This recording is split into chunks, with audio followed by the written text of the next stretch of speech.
حسبي به وبطه حسبي بشيخ تجاني. su ko defee nag bu yooyu yëpp dikkee mu am lu ñu bàyyi xel li ñu bàyyi xel mooy yàlla dafa am organisation aussi dafa am noo xam ni jaam bi noonu la war a utiliser xelam pour di bàyyi xel doxalinu borom bi. bu ñu nee la yàlla kenn la nga nangu ko waaye itam boo ko nangoo da ngay prouver lu tax borom bi doon kenn wàllu tawhid ko looloo tax yàlla mënul ñàkk bàyyi xel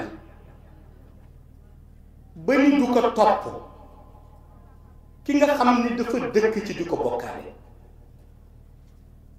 waaye itam nag ci biir uluhiyatu zaati boobu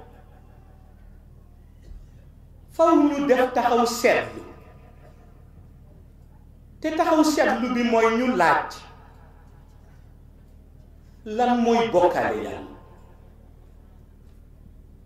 lan mooy bokkaale yàlla ndax sahaaba yi bi ñu déggee yi ci yonent bi sallallahu alayhi wa sallam wax ñu mujj jaaxle wax yonent bi na leen interpréter lan la nit mën a wax ba bokkaale ak yàlla walla lan la nit mën a jëf ba ñu ni mi ngi bokkaale ak yàlla.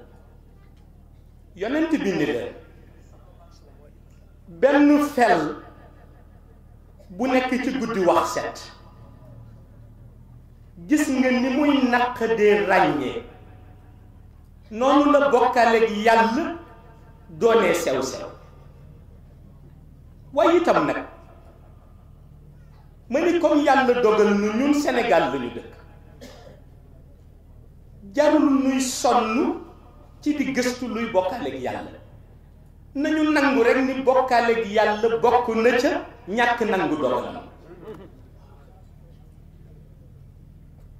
yàlla dogal nga ni warul woon dogal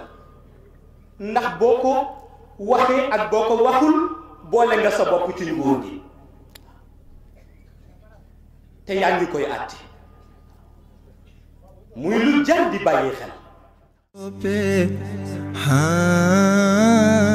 leer gi doy na seede ñun de ku nu laaj fii ba ëllëg loolu la ni seede sang bi la nu soo